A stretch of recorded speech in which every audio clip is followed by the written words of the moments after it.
Hello friends, आज की इस वीडियो में हम लोग सॉल्व करने वाले हैं पास्ट 7 ईयर्स के प्रीवियस ईयर क्वेश्चंस को बायोमैकेनिक्स एंड स्पोर्ट्स चैप्टर के। तो इस वीडियो को दोस्तों एंड तक देखिएगा। ये वीडियो आपके 2025 बोर्ड्स के लिए काफी ज्यादा इंपॉर्टेंट है। तो चलिए हम स्टार्ट करते हैं। सबसे पहले मल्टीपल चॉइस क्वेश्चन से। सबसे पहला क्वेश्चन है, acceleration of an object will increase as the net force increases depending on it's.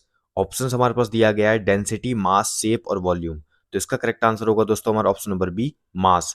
Next question है, who gave laws of motion. Simple सा क्वेश्चन है कि लॉज ऑफ मोशन किसने दिया है। ऑप्शन भी हमें पढ़ने की जरूरत नहीं है, न्यूटन ने दिया है। ऑप्शन सी यहाँ पे करेक्ट आंसर हो जाएगा।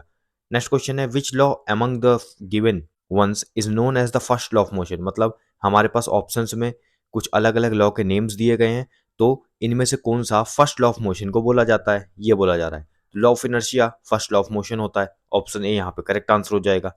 नेक्स्ट क्वेश्चन है, starting A throwing event in athletics is an example of which law of motion. मतलब एथलेटिक्स में थ्रोइंग इवेंट की स्टार्टिंग कौन से लॉ ऑफ मोशन का एग्जांपल है। तो ये एग्जांपल है फर्स्ट लॉ ऑफ मोशन का। ऑप्शन ए यहाँ पे करेक्ट आंसर हो जाएगा।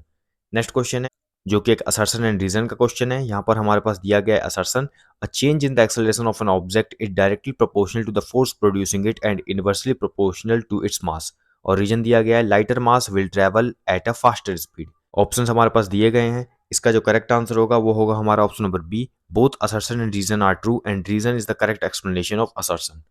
नेक्स्ट क्वेश्चन है क्वेश्चन नंबर 6। यहाँ पर हमारे पास सबसे ऊपर एक सबसे पहले तो पिक्चर दिया गया है, जैसे कि आप देख पा रहे हैं। नीचे क्वेश्चन पूछा गया है, physical education teacher of ABC school was teaching the students about Newton's laws of motion. While explaining, he showed the students this picture and tried to explain how there is a difference in the speed of an object due to their weight. Can you name the law? तो यहाँ पर simple सा यही question पूछा जा रहा है कि वेट के अनुसार ऑब्जेक्ट की स्पीड में भी डिफरेंस आ जाता है। क्वेश्चन हमसे बोला जा रहा है, can you name the law. Law का नाम बता सकते हैं, जो कि यहाँ पर लग रहा है। तो इसका करेक्ट आंसर होगा दोस्तों हमारा option number B, Newton second law of motion. Next question है question number 7। Rishi who was studying in class 12 is a science stream student.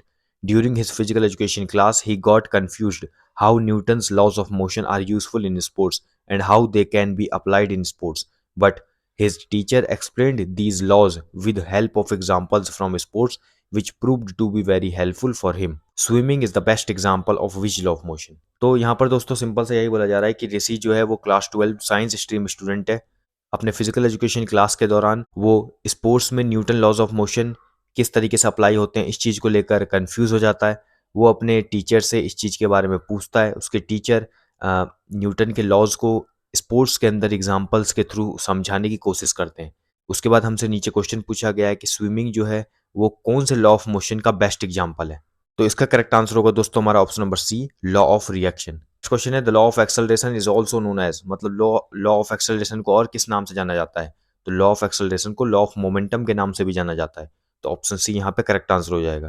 Next question है, the force of friction depends upon. मतलब जो force of friction है वो किस चीज पे depend करता है। तो दोस्तों जो फोर्स ऑफ फ्रिक्शन है वो nature of surface of contact, material of object in contact, इन दोनों पे डिपेंड करता है। तो यहाँ पर जो ऑप्शन नंबर सी है, बोथ ए एंड बी, ये यहाँ पे करेक्ट आंसर हो जाएगा। नेक्स्ट क्वेश्चन है, Newton second law of motion is known as. मतलब न्यूटन की जो सेकंड लॉ ऑफ मोशन है उसको क्या बोला जाता है। तो इसको लॉ ऑफ एक्सेलरेशन भी बोला जाता है। तो ऑप्शन सी यहाँ पे करेक्ट आंसर हो जाएगा। नेक्स्ट क्वेश्चन है, acceleration of an object is directly proportional to the force exerted upon it. It is related with. तो ये रिलेटेड है Newton second law of motion से। ऑप्शन बी यहाँ पे करेक्ट आंसर हो जाएगा। नेक्स्ट क्वेश्चन है, for every action there is an equal and opposite reaction is related with. तो ये न्यूटन के थर्ड लॉ ऑफ मोशन से रिलेटेड है। ऑप्शन सी यहाँ पे करेक्ट आंसर हो जाएगा। नेक्स्ट क्वेश्चन है, which law is applicable at the time of take off in the illustration. तो दोस्तों हमारे पास एक इलस्ट्रेशन दिया गया है, एक पिक्चर दिया गया है। इसमें हाई जंप को दिखाया गया है। तो यहाँ पर यह बोला जा रहा है कि टेक ऑफ के समय पर कौन सा लॉ ऑफ मोशन एप्लीकेबल हो। तो इसका करेक्ट आंसर होगा दोस्तों हमारा option number C, Newton's third law of motion. Next question है question number 14। The golf ball remains at rest until it is struck by a golf club. This statement indicates the. तो ये indicate करता है law of inertia को। तो option A यहाँ पे correct answer हो जाएगा। नेक्स्ट क्वेश्चन है, Newton's which law states that every object will remain at rest or in motion until any external force is applied. तो ये तो दोस्तों पूरा डेफिनेशन ही है Newton's first law of motion का। तो ऑप्शन ए यहाँ पे करेक्ट आंसर हो जाएगा। नेक्स्ट क्वेश्चन है, sprinter can increase speed by increasing the force. This statement indicates. तो ये स्टेटमेंट इंडिकेट करता है option B, law of acceleration को। नेक्स्ट क्वेश्चन है question number 17। Sir Isaac Newton was one of the greatest scientists and mathematician. Newton came up with three general rules about the movement of the object, which are known as Newton's three law of motion. Newton's which law of motion is depicted in the following picture? तो यहाँ पर दोस्तों simple सा एक case study ऊपर दी गई थी कि सर आइजैक न्यूटन जो थे वो एक ग्रेट साइंटिस्ट थे, मैथमेटिशियन थे। उन्होंने थ्री जनरल रूल्स दिए थे मूवमेंट ऑफ ऑब्जेक्ट को लेकर, जिसको बाद में न्यूटन के तीन लॉज भी बोले जाते हैं। तो यहाँ पर हमारे पास नीचे एक पिक्चर दिया गया है। उसके बाद हमसे ऊपर क्वेश्चन पूछा गया है कि कौन सा न्यूटन का लॉ यहाँ पर डिपिक्ट किया जा रहा है, हमें उसको आंसर देना है। तो जैसे कि आप देख पा रहे हैं यहाँ पर ड्रिबलिंग ऑफ बॉल दिखाया जा रहा है। तो यहाँ पर न्यूटन का जो थर्ड लॉ है वो यहाँ पे अप्लाई होगा। ऑप्शन सी यहाँ पे करेक्ट आंसर हो जाएगा। नेक्स्ट क्वेश्चन है, a coach of basketball explained how to use the Newton's law of motion while playing basketball. Which law of motion is used in basketball dribbling. Simple सा same question है, इससे ऊपर वाला question भी same ही था। Basketball dribbling की बात हो रही है। न्यूटन का जो तीसरा लॉ है, law of action and reaction, वो यहाँ पे अप्लाई होगा। ऑप्शन सी यहाँ पे करेक्ट आंसर हो जाएगा। नेक्स्ट क्वेश्चन है, which of the following is not the factor affecting projectile trajectory. मतलब प्रोजेक्टाइल ट्रेजेक्टरी को कौन सा फैक्टर अफेक्ट नहीं करता है, वो यहाँ पर पूछा जा रहा है। तो दोस्तों ग्रेविटी उसे अफेक्ट करता है, एंगल ऑफ रिलीज भी करता है और एयर रेजिस्टेंस भी करता है, हमने पढ़ रखा है अपनी वीडियोस में। बायोएंट फोर्स यहाँ पर किसी चीज के रिलेटेड नहीं है और वो अफेक्ट भी नहीं करता है। ऑप्शन सी यहाँ पे करेक्ट आंसर हो जाएगा। नेक्स्ट क्वेश्चन है, centre of gravity is the average location of an objects dash. तो इसका आंसर होगा दोस्तों हमारा वेट। ऑप्शन ए यहाँ पे करेक्ट आंसर हो जाएगा। नेक्स्ट क्वेश्चन है, study the picture given below. हमारे पास दोस्तों सबसे पहले तो पिक्चर दिया गया है एक स्टेशनरी बॉल का और एक मूविंग बॉल का। नीचे हमसे कुछ क्वेश्चंस पूछे गए हैं जिसका हमें आंसर देना है। सबसे पहला क्वेश्चन है, which law of motion will be applied to initiate motion of the ball as depicted in the illustration A. मतलब इलस्ट्रेशन ए, जो पिक्चर ए यहाँ पर दिया गया है स्टेशनरी बॉल का, वहां पर उस बॉल को मोशन में लाने के लिए कौन सा लॉ ऑफ मोशन अप्लाई किया जाएगा। तो इसका आंसर होगा दोस्तों हमारा लॉ ऑफ इनर्शिया, जिसको न्यूटन का फर्स्ट लॉ भी बोला जाता है। नेक्स्ट क्वेश्चन है, in illustration B which force is acting upon the ball to slow it down. मतलब इलस्ट्रेशन बी में जो बॉल है वो मूविंग बॉल है, बॉल घूम रही है, लगातार मूव में है। तो उस बॉल को स्लो डाउन करने के लिए, धीरे करने के लिए कौन सा फोर्स अप्लाई होगा। तो इसका आंसर होगा दोस्तों हमारा फ्रिक्शन फोर्स। नेक्स्ट क्वेश्चन है, which law of motion will determine the quality of bounce. मतलब कौन सा law of motion quality of bounce को इंश्योर करेगा, डिटरमाइन करेगा। तो इसका आंसर होगा दोस्तों हमारा थर्ड लॉ ऑफ मोशन। और इसमें लास्ट क्वेश्चन है, dash of an object directly depends upon the mass of the object and net force applied on it. इसका आंसर होगा acceleration. Acceleration of an object directly depends upon the mass of the object and net force applied on it. इसके और में एक और question है, when a cricket ball is moving with a certain velocity, the player has to apply retarding force to bring the ball at rest in his hands. Which Newton's law is applied in this illustration? तो यहाँ पर Newton का second law of motion apply होगा। उसके बाद नीचे visually impaired candidates के लिए भी क्वेश्चन दिया गया है, by giving suitable examples from sports explain any two Newton's law of motion in detail. Simple सा यहाँ पर है, कुछ एग्जांपल का हेल्प लेना है, मतलब कुछ एग्जांपल्स को लिखना है, साथ ही साथ कोई भी न्यूटन के दो लॉ को यहाँ पर एक्सप्लेन करना पड़ेगा। नेक्स्ट क्वेश्चन है question number 22, cartwheel in gymnastics is an example of. मतलब जिम्नास्टिक्स में कार्टव्हील किस चीज का एग्जांपल है, कौन से इक्विलिब्रियम का एग्जांपल है। तो ये एग्जांपल है डायनेमिक इक्विलिब्रियम का। ऑप्शन बी यहाँ पे करेक्ट आंसर हो जाएगा। नेक्स्ट क्वेश्चन है, in law of acceleration acceleration of an object in inversely proportionate to its. तो इसका आंसर होगा मास। ऑप्शन बी यहाँ पे करेक्ट आंसर हो जाएगा। नेक्स्ट क्वेश्चन है, the teachers as well as coaches always make their best efforts to improve the performance of their students in various competitive games and sports. They can help to improve the performance of students if they have educate knowledge of biomechanics. इसका मतलब दोस्तों कि जो teachers होते हैं, जो coaches होते हैं, वो अपना बेस्ट एफर्ट देते हैं अपने स्टूडेंट्स के परफॉर्मेंस को इम्प्रूव करने के लिए कॉम्पिटिटिव गेम्स में और स्पोर्ट्स में। वो अपने स्टूडेंट्स को हेल्प कर सकते हैं उनकी परफॉर्मेंस को बढ़ाने में, अगर उनके पास बायोमैकेनिक्स की पर्याप्त नॉलेज होगी तब। उसके बाद हमारे पास नीचे दो पिक्चर्स दिए गए हैं जैसे कि आप देख पा रहे हैं, और नीचे हमसे कुछ क्वेश्चंस पूछे गए हैं जिसका हमें जवाब देना है। सबसे पहला क्वेश्चन है, the more force on exerts on the downward bounce the higher the ball bounces into the air. Which law is this statement being refer to. तो ये दोस्तों थर्ड लॉ जो न्यूटन का है उसको रेफर कर रहा है। नेक्स्ट क्वेश्चन है, among the given picture Newton's third law is depicted in. मतलब दोनों पिक्चर में से न्यूटन थर्ड लॉ कौन से पिक्चर में, कौन से गेम में इस वक्त अप्लाई हो रहा है। तो इसका आंसर होगा दोस्तों हमारा पिक्चर नंबर ए। जो फर्स्ट पिक्चर है उसमें ये चीज़ अप्लाई हो रही है। Next question, Newton second law is also known as, तो इसको हम कहते हैं law of acceleration. Next question है the study of human body and various forces acting upon it, तो इसको हम कहते हैं बायोमैकेनिक्स। इसके और में एक और क्वेश्चन है, a high jumper can jump higher off a solid surface because it opposes his or her body with as much force as he or she is able to generate. This example refer to which law of motion? तो ये refer कर रहा है Newton के third law of motion को। उसके बाद नीचे एक विजुअली इंपेयर्ड कैंडिडेट्स के लिए भी क्वेश्चन है, what is equilibrium, explain it's type along with the factors increasing equilibrium.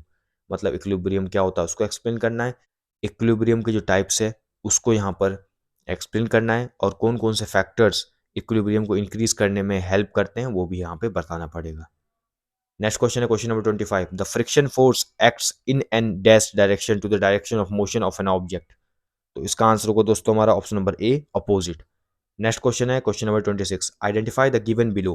हमारे पास दोस्तों नीचे एक पिक्चर दिया गया है और क्वेश्चन पूछा गया है कि यहाँ पर कौन सा लॉ लग रहा है, तो यहाँ पर दोस्तों लग रहा है first law of motion, option number ए यहाँ पे करेक्ट आंसर हो जाएगा। उसके बाद ब्लाइंड स्टूडेंट्स के लिए क्वेश्चन दिया गया है, Newton third law of motion is also known as, मतलब न्यूटन के थर्ड लॉ ऑफ मोशन को और किस नाम से जाना जाता है, तो लॉ ऑफ रिएक्शन के नाम से जाना जाता है, सबको पता है, ऑप्शन ए यहाँ पे करेक्ट आंसर हो जाएगा। नेक्स्ट क्वेश्चन है question number 27, during her gymnastics practice Zoya was finding it difficult to maintain her balance on the balancing beam, her coach try to explain to her about basic principles of equilibrium. Gymnastics के practice के दौरान जोया जो है वो अपने balance को balancing beam के ऊपर मेंटेन करने में काफ़ी उसको डिफ़िकल्टीज फेस करने के लिए मिल रही थी, तो उसके कोच ने उसको कुछ बेसिक प्रिंसिपल्स को एक्सप्लेन किया। किस चीज़ के बारे में? इक्विलिब्रियम के बेसिक प्रिंसिपल्स को एक्सप्लेन किया। उसके बाद नीचे हमारे पास एक पिक्चर दिया गया है जैसे कि आप देख पा रहे हैं। उसके बाद नीचे हमसे कुछ क्वेश्चंस पूछे गए हैं। सबसे पहला question, the nearer the centre of gravity to the centre of the base of support the more will be the, इसका आंसर होगा स्टेबिलिटी। नेक्स्ट क्वेश्चन है, the position of the centre of gravity changes depending upon the, तो ये depend करता है position of the intersection of force. Next question है, the sum of all the vertical and horizontal forces acting on the body must be, तो इसका answer होगा 0। और last question है, centre of gravity is the average location of an objects weight, इसका answer होगा wait.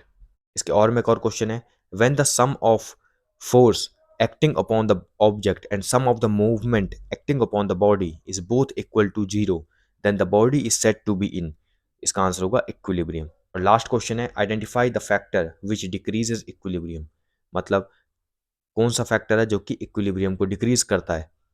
Options हमारे पास दिए गए हैं यहाँ पर, option number D higher centre of gravity, ये इसका करेक्ट आंसर हो जाएगा। तो यहाँ पर हमने सभी इंपॉर्टेंट एमसीक्यूज को सॉल्व कर लिया है। अब हम देख लेते हैं कुछ सब्जेक्टिव क्वेश्चंस को।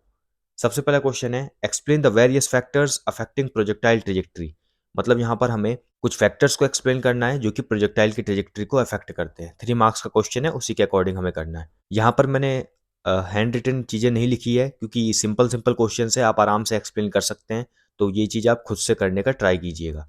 नेक्स्ट क्वेश्चन है, with suitable examples explain the application of Newton's law in sports, मतलब कुछ सुटेबल एग्जांपल्स के थ्रू न्यूटन के लॉज स्पोर्ट्स में कैसे अप्लाई होते हैं, इस चीज़ को एक्सप्लेन करना है। 3 मार्क्स का क्वेश्चन है। नेक्स्ट क्वेश्चन है, what are the various types of friction, how is friction advantages और disadvantages in the field of games and sports, मतलब फ्रिक्शन के अलग अलग टाइप्स को एक्सप्लेन करना है और फ्रिक्शन कैसे एडवांटेजियस है या डिसएडवांटेजियस है गेम्स और स्पोर्ट्स के फील्ड में, वो चीज़ हमें एक्सप्लेन करनी है। Explain with suitable example, examples के थ्रू। 5 मार्क्स का क्वेश्चन है। नेक्स्ट क्वेश्चन है, डिफाइन प्रोजेक्टाइल, प्रोजेक्टाइल क्या होता है इसको डिफाइन करना है। 1 मार्क्स का क्वेश्चन है।